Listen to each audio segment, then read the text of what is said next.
This secret truth about the Socratic method will shock and surprise you. Or something like that will be the title to this, I think. What I wanted to clarify after watching a video I put up a little while ago is the Socratic method is not a way to teach people. The Socratic method is a way to beat people in an argument. As a longtime teacher and debate coach, been in classrooms for decades, if I want students to learn something, then I want to teach it to them directly. For example, if I want students to learn, as I am right now, to get them to learn about the protection of journalists and keeping their confidential sources' identity secret. It's the LD topic. It says, in the United States, reporters ought to have the right to keep their confidential sources' identities secret. And, or does it say secret? Have the right to protect their confidential sources' identity. That's what it says. When I go to teach it, I don't go, okay, so you mentioned that you thought the executive branch passed laws. Okay, well, if the executive branch passed laws, then how did they pass laws? You know, if you're trying to defeat somebody in an argument, you'll use that sort of approach, right? It's a ridiculous notion that you can teach people things with that way, though. To teach people things, you go, okay, look, you guys don't even know the goddamn three branches of the government. The judicial, executive, legislative. Legislative passes laws, executive enforces them, judicial interprets them. Who passes law? Legislative. What's another word for legislative? Congress. Okay, I had to go through this because I'm trying to explain to them that if they have the right to protect, in the United States they ought to have the right. The question, it elicits the question,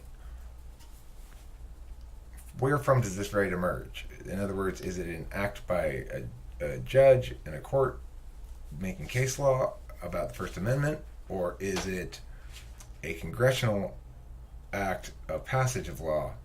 It matters a lot because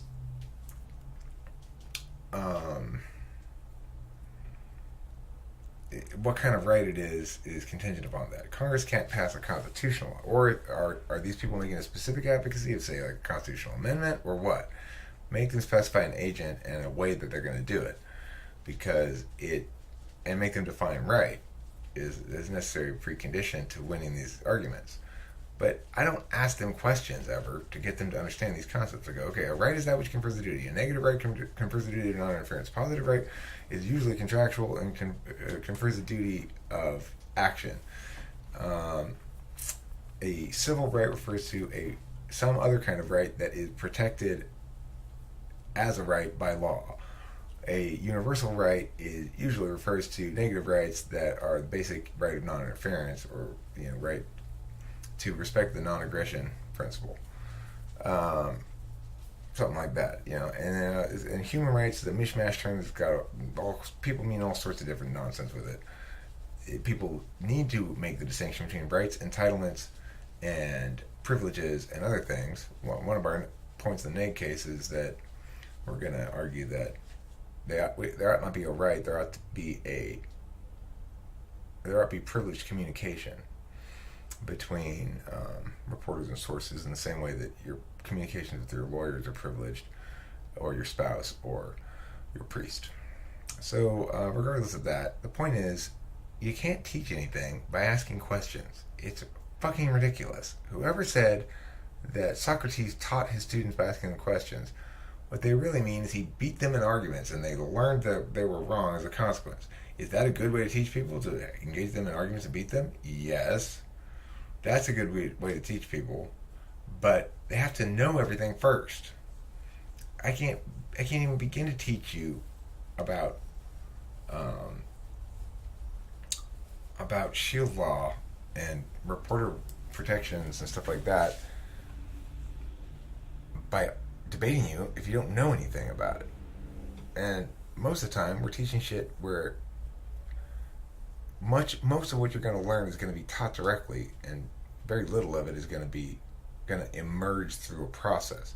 Do I think that education should be more focused on actually doing shit?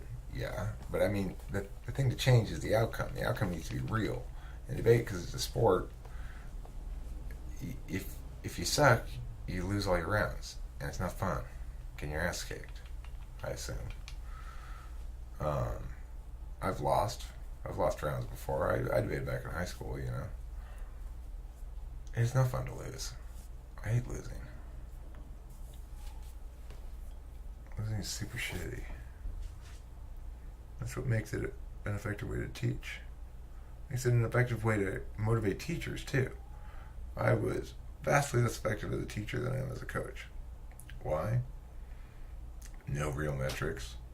How do they evaluate the effectiveness of teachers? Well, they do everything in their power to not evaluate the effectiveness of teachers. If they did evaluate it, everything would be posted publicly. Here's all the assignments that Mr. Joseph assigned. And, I mean, if I were a principal, if I were running the school, they'd have to explain why what they assign produces high enough results of time to justify imposing upon another individual in that fashion. Like, especially if we're going to persist in this folly of forcing children to go to school,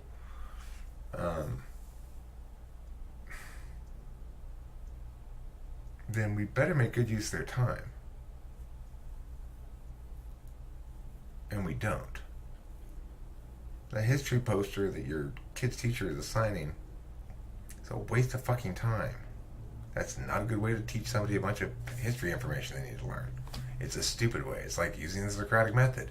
Okay, so what year did Columbus cross the ocean? We don't know. Think harder. Is this teacher fucking serious? Aren't you supposed to be the teacher? Yeah, so if any of you ever been sold on the Socratic method, or, you know what, other things are a fucking joke, like discussion groups. Okay, let's discuss this book. So how did Harry show that he had courage? He saved that chick. Okay, good. I'd rather we not refer to her as such. She has the name of Sarah. Anybody else? How did he show courage? Not just physically, but courage. Jeanette. He had a lot of courage in his heart, and you could tell that because of the courageous way that he was really brave all the time. Okay, good. Now we're starting to make a little bit of progress. Who can tell me something a little deeper, a little bit more from the text? Well, like on page 72, I think Sarah, fell down or something. She was attacked, Johnny. Oh, right. Well, anyway, what was the question? His bravery, his courage. Oh, no, I was thinking about her. She was courage at the time. She was really courage because I think, some Indians attacked her or something. No, they weren't Indians. Native Americans? No. They were just bank robbers. It doesn't say what race they were. Really? I could have sworn they was Indians. Didn't they have, feathers and... No. Nothing about feathers. Okay, can anybody else tell me about how courageous he was? That's a discussion group. That's what that is. Okay, waste of fucking time. Complete waste of time. You know what teachers don't ever do? They don't ever say to themselves, is this a good use of time? You just go, well, I decided arbitrarily to assign this garbage.